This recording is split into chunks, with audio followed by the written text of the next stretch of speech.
Thornwood Manor had stood on the bluffs overlooking the Pacific Ocean for nearly a century. Built in 1928 by a railroad magnate with more money than taste, it had passed through a dozen hands before falling into disrepair in the early 2000s.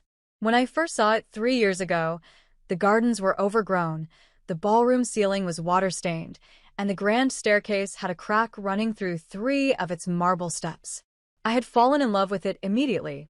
Now, standing in the restored foyer with its gleaming chandeliers and polished floors, I watched my family attempt to destroy the wedding I had spent 2 years planning. "We're canceling this venue," my mother announced to Helena, the event coordinator, with the kind of authority that came from decades of getting exactly what she wanted. "The wedding is off." Helena, a composed woman in her 50s who had coordinated hundreds of events in this space, looked from my mother to me with obvious confusion.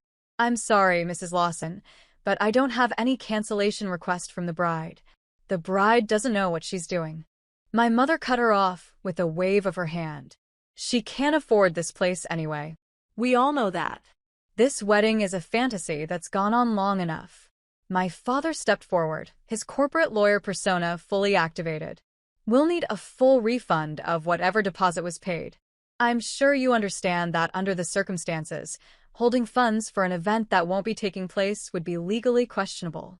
"Robert, please." My Aunt Patricia placed a hand on his arm, though her expression suggested support rather than restraint. "Let them handle this professionally."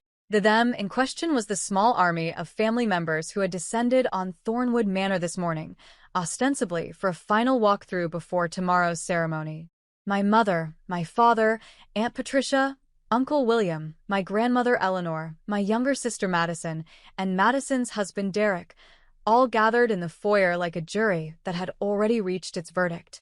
I stood slightly apart from the group, next to my fiancé Nathan, who was gripping my hand so tightly I could feel my engagement ring pressing into my finger. His parents, Susan and Michael Chen, flanked his other side, their faces reflecting the same bewildered horror I felt. "Mrs. Lawson," Helena tried again, her professional smile showing strain, "I really need to speak with Ms. Lawson, with Olivia, directly about any changes to the event." "Olivia has nothing to say." My mother turned to look at me, her expression a mixture of pity and contempt that I had become intimately familiar with over the past 31 years. "Do you, sweetheart? You can't actually afford this venue. You can't afford that dress you picked out. You certainly can't afford to marry someone without a real career." Nathan stiffened beside me. He was a marine biologist who had spent the last decade studying coral reef restoration, work that was important and meaningful, even if it didn't come with a corner office or a 6-figure salary. "Catherine." Susan Chen's voice was sharp. "That's completely uncalled for." "Is it?" My mother raised an eyebrow. "I'm simply stating facts. Olivia works at a nonprofit. Nathan studies fish. Between the two of them, they probably make less than Madison's shoe budget." She laughed at her own joke, and several family members joined in. Madison, my younger sister by 4 years, smiled prettily. She had always been the golden child, married at 25 to Derek, an investment banker who came from old money and worked at a firm that managed even older money. Their wedding had been a $2 million affair at the Ritz-Carlton, featured in 3 bridal magazines, and talked about in our family with the kind of reverence usually reserved for religious experiences. My wedding, by contrast, had been met with skepticism from the moment I announced my engagement. "The venue alone is $80,000, my father said, addressing Helena as if I weren't standing right there. "Ever checked?" "There's no way Olivia could have afforded the deposit, let alone the full amount. Either she's committed fraud, or someone else is paying for this. Either way, we need to sort it out now, before this charade goes any further." "It's not a charade," I said quietly. Every head turned toward me. It was the first time I had spoken since the ambush began. "Oh, honey." My mother's voice dripped with condescension. "We know you want this to be real. We know you've dreamed of a beautiful wedding in a beautiful place. But dreams don't pay bills. And frankly, after everything Nathan's family has failed to contribute," she shot a pointed look at Susan and Michael, "it's time for someone to be honest with you. We offered to contribute, Michaelchin said, his voice tight with controlled anger. Multiple times. You refuse. Contribute what? A few $1,000s? My father laughed. This venue costs more than your house. The insult hung in the air, ugly and deliberate. Susan's face went red. Nathan made a sound low in his throat, something between a growl and a word. That's enough. I released Nathan's hand and stepped forward, placing myself between my family and his. You don't get to come into my wedding venue and insult my future in-laws. Your wedding venue? Madison laughed. Liv, please. You can barely afford your apartment. You drive a 10-year-old Honda. Last Christmas, you gave everyone homemade gifts because you couldn't afford real presents. I gave homemade gifts because I thought they were meaningful. You gave homemade gifts because you're broke. Madison examined her manicure with studied disinterest. Just admit it. This whole thing is some kind of elaborate delusion. Either that or you're in debt up to your eyeballs. Grandmother Eleanor, who had been silent until now, stepped forward with the aid of her silver-handled cane. At 83, she was still the family matriarch, her opinion carrying more weight than anyone else's. Olivia, dear. Her voice was gentle, which somehow made it worse. We're not trying to hurt you. We're trying to protect you. You've always been the dreamer of the family, head in the clouds, as your grandfather used to say. But there comes a time when dreams need to give way to reality. And what is reality, Grandma? Reality is that you can't afford this life. You work for a nonprofit that probably pays you in gratitude and good feelings. You're engaged to a man who plays with fish for a living. You've booked a venue that costs more than most people's houses. Something doesn't add up. Helena had been watching this exchange with growing discomfort. She caught my eye, a question in her expression. Do you want me to call security? I gave a tiny shake of my head. Not yet. So, what exactly is your plan here? I asked my family. You show up the day before my wedding, cancel my venue, and what? I just go home and forget the whole thing. You come home and let us help you sort out this mess, my mother said, as if this were obvious. We'll deal with whatever debts you've accumulated. We'll help you end this engagement gracefully. And then you can start over, maybe with someone more suitable. More suitable. Nathan's voice was dangerously flat. You mean someone with money? I mean someone who can provide for her properly. My mother didn't even pretend to soften the blow. Someone from a good family. Someone who didn't grow up in... Where did you grow up, Nathan? Some farming community in the Central Valley. My parents are teachers, Nathan said. They worked hard to give me opportunities. I'm proud of where I come from. Yes, well. My mother's dismissive tone said everything. Pride doesn't pay for Thornwood Manor. Catherine, that's enough. Susan stepped forward, her small frame rigid with anger. You've insulted my son, my husband, and our entire family. You've tried to cancel a wedding that isn't yours to cancel. And you've done all of this based on assumptions that you've never bothered to verify. What's there to verify? My father spread his hands. We know what Olivia makes. We know what Nathan makes. We know what this venue costs. The math doesn't work. Maybe your math doesn't work, I said. Maybe you don't have all the numbers. My mother laughed. Oh, sweetheart. What numbers could we possibly be missing? Did you win the lottery? Find buried treasure? Rob a bank? She glanced at the rest of the family, inviting them to share the joke. Please enlighten us. Where did the money come from? Before I could answer, Helena's tablet buzzed. She glanced at it, and something shifted in her expression, a flicker of understanding, or perhaps relief. If you'll excuse me for just a moment, she said. There's a call I need to take. She stepped away, but not far, just to the edge of the foyer, where she could still be heard if she spoke loudly enough. And speak loudly she did. Yes, sir. Yes, they're here now. The Lawson family, yes. A pause. No, sir, the bride hasn't authorized anything. They're claiming, yes, exactly.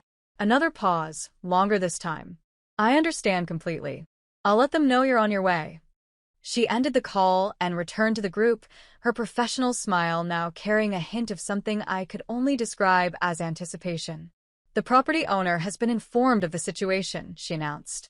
He's asked me to convey that no cancellations or changes will be made without the explicit written consent of the bride.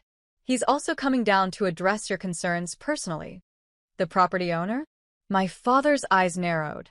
I thought Thornwood Manor was owned by some LLC. A development company. Thornwood Estate Holdings, Helena confirmed. The managing partner prefers to be involved personally when there are disputes. Phoenix. My mother drew herself up to her full height, which was considerable even without her heels. Let him come. I'm sure once he hears the situation, he'll understand that this wedding isn't going to happen. Regardless of whatever fantasy Olivia has constructed, the reality is that she can't pay for any of this. Mrs. Lawson. Helena's voice was carefully neutral. I'm not sure you fully understand the situation. I understand perfectly. My daughter has gotten in over her head, and now it's up to the adults to clean up the mess. She turned to me, her expression shifting to something that might have been sympathy if it weren't so laced with judgment. It's not your fault, Olivia. You've always wanted things you couldn't have, but wanting doesn't make it so.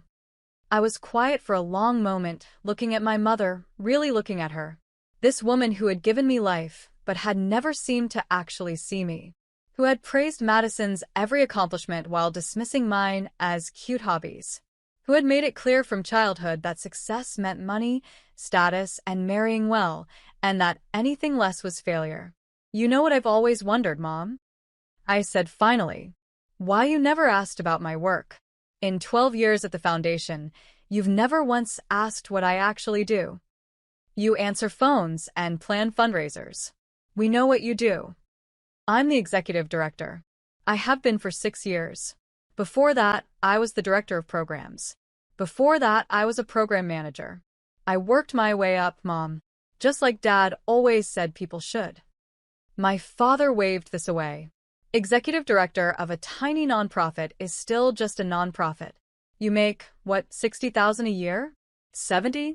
That doesn't change anything. You're right. It doesn't change anything. I took a breath. Because my salary isn't how I paid for this wedding.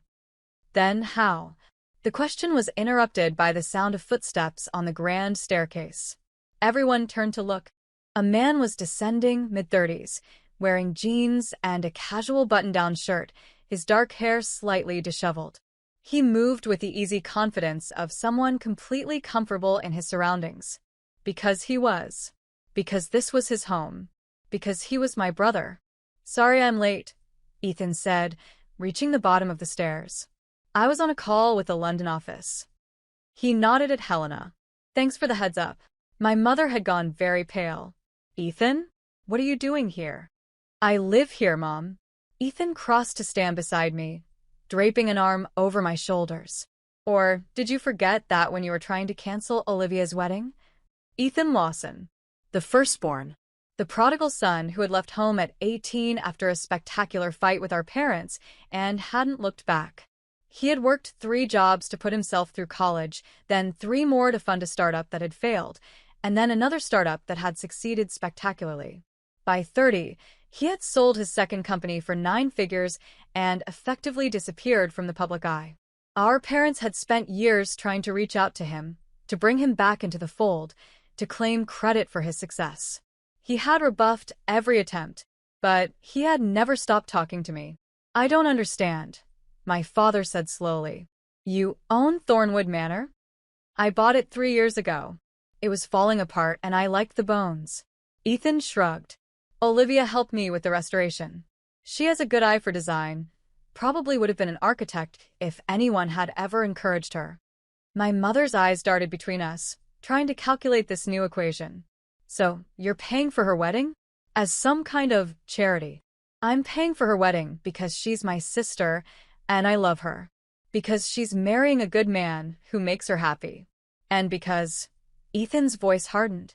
She deserved to have one day that wasn't about you trying to make her feel small. We weren't trying to make her feel small, Aunt Patricia protested weakly. Really? Because it sounded a lot like you were calling her broke, delusional, and incapable of making her own decisions. In front of her fiancé's family. Ethan turned to the Chens, his expression softening.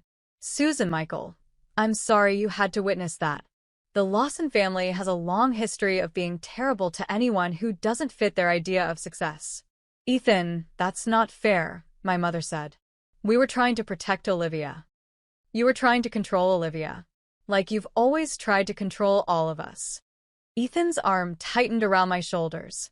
The difference is I escaped early enough to build my own life.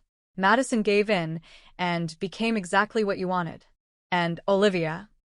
He looked at me with something like pride. Olivia found a way to be herself, while you were too busy being disappointed in her to notice. We're not disappointed, my father said, though his voice lacked its usual conviction. We just wanted more for her. More of what?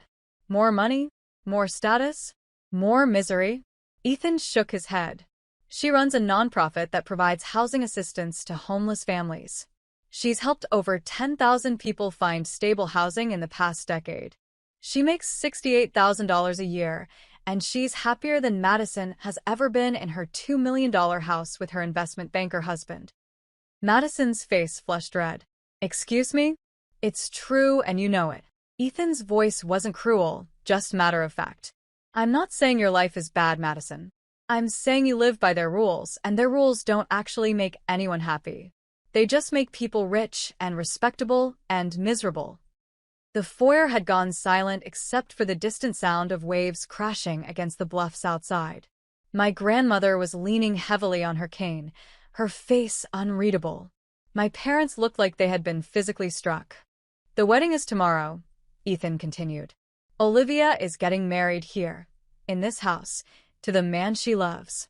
The venue is paid for. The catering is paid for. The flowers, the music, the photographer, all paid for. Not because Olivia couldn't afford a wedding, but because I wanted to give my sister one day of absolute perfection without any of you finding a way to ruin it.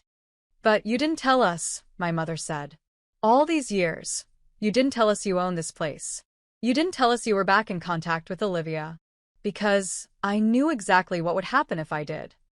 Ethan's voice was flat. You would have found a way to make it about you. To take credit for my success.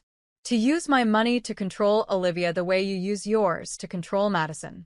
I stayed away to protect myself. I stayed connected to Olivia because she was the only one who ever loved me without conditions. My mother's eyes filled with tears. That's not true. I love all my children. You love the children who do what you want. You tolerate the ones who don't. Ethan finally released me and took a step toward our mother. When I dropped out of law school to start my first company, you told me I was throwing my life away. When I was sleeping on a friend's couch because I couldn't make rent, you offered to help, but only if I came home and took the job Dad lined up for me. When I finally succeeded, you suddenly wanted to introduce me to all your friends as your entrepreneur son. But you never actually cared about me. You cared about what I represented. That's not. My mother started, but Ethan cut her off. When's my birthday, Mom? She blinked. What? My birthday. When is it? A horrible silence stretched out. I watched my mother's face cycle through confusion, effort, and finally, a shame so profound it seemed to age her years in seconds. March 15th, she tried. November 2nd, Ethan said quietly. I turned 35 last month. Did you call? Send a card? You have my address. I know you do because you've sent your assistants to try to contact me at least a dozen times over the years. My mother had no answer. Olivia calls every year, Ethan continued. She sends a gift. She remembers my favorite foods, my favorite books, the name of my cat. She asks about my work because she's actually interested, not because she wants to tell her friends about it. She's the only person in this family who ever made me feel like I mattered, not for what I could do or what I could become, but just for who I was. I felt tears sliding down my cheeks. Nathan's arm came around me, steady and warm. So yes, Ethan said, his voice hardening again. I'm paying for her wedding. I'm hosting it in my home. And tomorrow, I'm going to walk her down the aisle, assuming Dad doesn't want the honor after today's performance. My father looked like he had been struck. Of course I want to walk her down the aisle. She's my daughter. Then act like it. Ethan's voice brooked no argument. Tomorrow you will be here.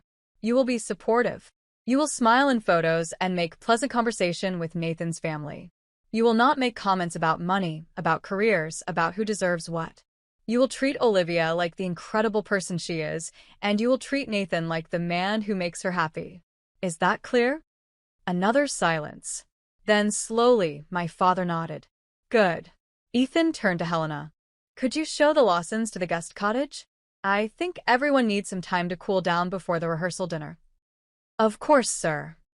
Helena's professional composure had fully returned, though I caught a hint of satisfaction in her eyes. If you'll follow me? My family began to move toward the door, subdued and uncertain. But Grandmother Eleanor paused, turning back to look at Ethan and me. I remember, she said quietly. Ethan frowned. Remember what? November 2nd. You were born during a storm. She smiled, something sad and soft in her expression. And Olivia used to save her allowance to buy you birthday presents. She would show me before she wrapped them, so proud of what she'd chosen. Grandma, I started. I know we've failed you both. She came closer, leaning on her cane. I know this family values the wrong things. I've known it for years, but I was too set in my ways to change anything. She reached out to touch Ethan's cheek, then mine. But I want you to know, I'm proud of you. Both of you. Not for the money or the manner or any of that. For staying kind. For staying true to yourselves. Ethan's composure cracked slightly. Grandma, walk her down the aisle tomorrow, Ethan. You've earned it. She patted my cheek gently. And you, my dear, have a beautiful wedding. You deserve it. She turned and followed the rest of the family out, leaving Ethan and me standing in the foyer with Nathan and his parents. Well, Susan Chin said finally, that was a lot. I laughed, a wet, shaky sound. I'm so sorry. I knew they could be difficult, but I never thought they'd actually try to cancel the venue. Don't apologize for them, Michael said firmly. You're not responsible for their behavior. He's right. Nathan pulled me closer. You're not your family, Liv. You've never been your family. Speaking of which, Ethan straightened his shirt, his composure returning. The rehearsal dinner is in 4 hours. I've got the chef making Nathan's mom's fried rice recipe. I hope that's okay, Susan. I found it online and thought it would be a nice touch. Susan's eyes widened. You're serving my recipe at the rehearsal dinner? Family recipes from both sides. That's what this wedding is about, right? Bringing two families together. Ethan smiled. The fact that it might annoy my mother is just a bonus.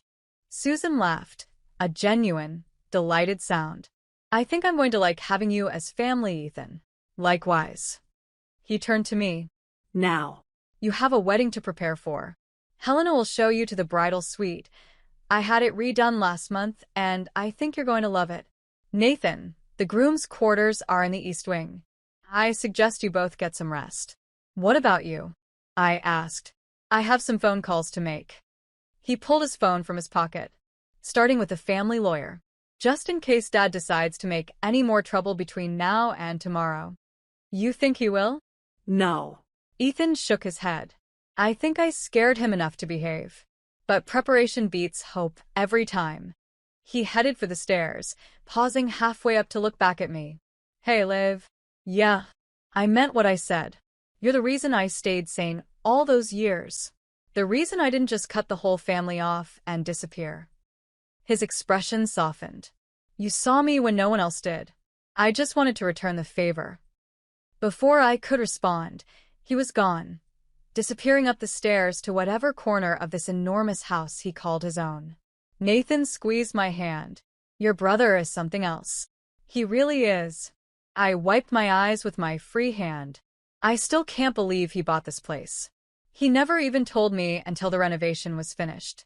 Just called one day and said, Hey, want to come see my new house? That sounds like something he'd do. Nathan kissed my forehead. Come on.